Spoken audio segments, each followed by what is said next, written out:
The story begins on a stormy morning in a small suburban town in Georgia, USA.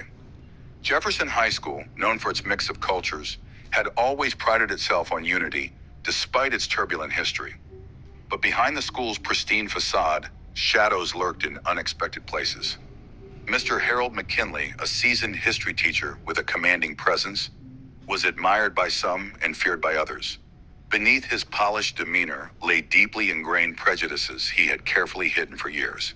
However, his mask began to slip when Jamal Thompson, a brilliant black student with aspirations of becoming a lawyer, joined his advanced history class. From the first day, Jamal's presence seemed to unsettle Mr. McKinley.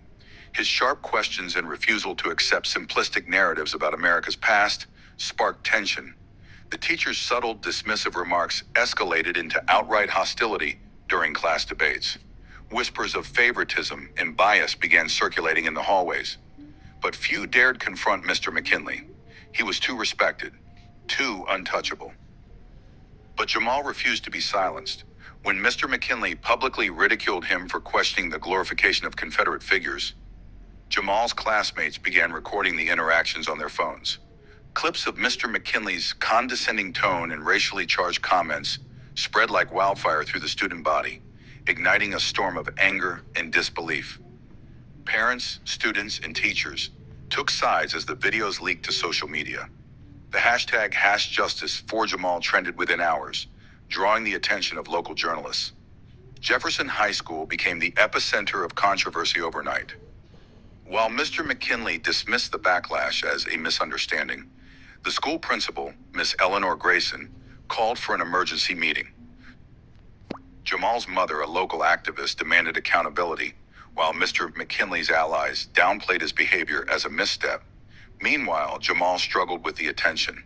He had become an unwilling symbol of resistance, and his classmates looked to him for leadership.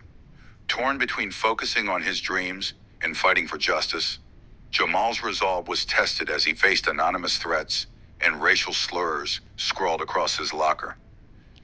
The tipping point came when a mysterious package arrived at the school.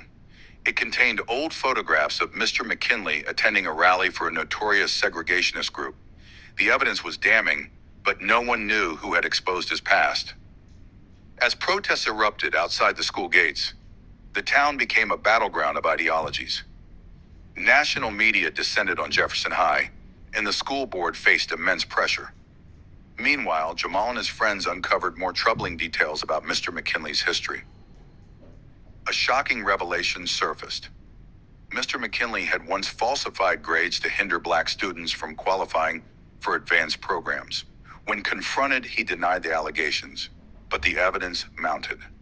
Miss Grayson, caught between protecting the school's reputation and doing what was right, made a decision that would change everything. She suspended Mr. McKinley pending an investigation. On the day the suspension was announced, a tense confrontation unfolded in the parking lot. Mr. McKinley, emboldened by his supporters, accused Jamal of orchestrating a witch hunt. But before the situation could escalate further, local law enforcement arrived at the scene, having been tipped off about threats made against Jamal. The investigation revealed systemic issues within Jefferson High that went beyond Mr. McKinley. Other students came forward with their stories, painting a picture of a school struggling to reconcile with its own history. Mr. McKinley's trial became a spectacle, and his defense argued that his actions were misinterpreted in the context of discipline and academic rigor. Jamal, testifying with poise and clarity, highlighted the importance of confronting systemic racism for the sake of future generations. As the story reached its climax, the town faced a choice. Would they confront the shadows of their past or allow them to persist? And what of Mr. McKinley? Would he seek redemption or double down on his prejudices? Asterisk, asterisk. Shadows in the Classroom asterisk, asterisk leaves audiences on the edge of their seats, intertwining personal struggles with broader societal issues. The gripping narrative explores themes of resilience, accountability, and the enduring fight for justice. The town of Cedar Grove was in turmoil. The trial's revelations had ignited a fierce divide among its residents.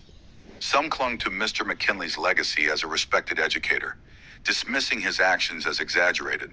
Others, galvanized by Jamal's courage, demanded a reckoning not just for him, but for every student silenced over the years.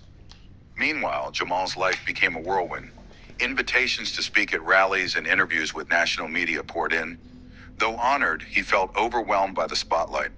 At home, his mother reminded him of the importance of staying true to himself amidst the chaos. "You're not just fighting for yourself," she said one night. "You're fighting for everyone who deserves to be seen." As tensions boiled over, an anonymous tip led to a startling development. Hidden in school archives were documents that revealed a pattern of discriminatory practices stretching back decades. Teachers had graded black students unfairly, suppressed complaints, and even altered curricula to avoid addressing uncomfortable historical truths. These revelations pushed the school board to expand the investigation. Outside the courtroom, protests turned volatile. A peaceful demonstration led by Jamal and his classmates ended with counter-protesters disrupting the event, and the clash made national headlines. Jamal's growing fear for his safety didn't stop him from standing firm. "If we let fear silence us," he told the crowd, "then they've already won." The trial reached its crescendo when a surprise witness took the stand, Mr. McKinley's former colleague, now retired, who had harbored guilt for years. She testified that Mr. McKinley had consistently shown bias, targeting black students with harsher discipline and subtly discouraging their ambitions. Her words struck a devastating blow to his defense. In a dramatic twist, the defense team tried to turn the narrative against Jamal, questioning his academic record and accusing him of seeking fame. But Jamal's classmates, armed with testimonials and recorded incidents, rallied to his defense. Their solidarity painted a picture of resilience that moved the courtroom. As the trial unfolded, Ms. Grayson worked tirelessly to heal the fractured school. She organized town hall meetings to address systemic change, inviting parents, students, and even critics to voice their concerns. Her determination began to shift public perception. The town slowly realized that this wasn't just about Mr. McKinley. It was about rebuilding trust and creating a future where every student could thrive. The day of the verdict arrived, and Cedar Grove held its breath. Mr. McKinley was found guilty of professional misconduct and discriminatory practices. While he avoided jail time, he lost his teaching license and faced civil penalties. The ruling sent a powerful message that no one was above accountability. The aftermath was bittersweet. Jamal had won a significant victory, but he knew the fight wasn't over. With the help of his mother and community leaders, he launched an initiative to reform the education system in their district. The program, Voices Unheard, aimed to provide a platform for students to report grievances and advocate for equity. For Mr. McKinley, the loss was profound. Stripped of his title and reputation, he disappeared from public view. But the story hinted at his internal conflict, flashes of regret for the life he had built on prejudice and denial. Months later, Jefferson High reopened with sweeping changes. A new curriculum emphasized diversity and critical thinking, and teachers underwent rigorous training on unconscious bias. The halls, once heavy with whispers of division, now echoed with hope and unity. Jamal, having graduated, prepared to attend his dream college. As he packed his belongings, he found a letter from Miss Grayson. Inside was a simple message. "Your courage lit a fire we desperately needed. Never stop shining." In the final scene, Jamal speaks at his graduation ceremony. His words carry the weight of his journey and the hope for a brighter future. "Change doesn't come easy," he tells the audience, "but it's worth every struggle. Together we can build a world where every voice matters." The camera pans out as Jamal's classmates rise in applause, their faces a testament to resilience and unity. Jefferson High, though scarred, begins to heal. The story closes, leaving viewers with both closure and a lingering question. How far are we willing to go to confront the shadows in our own communities?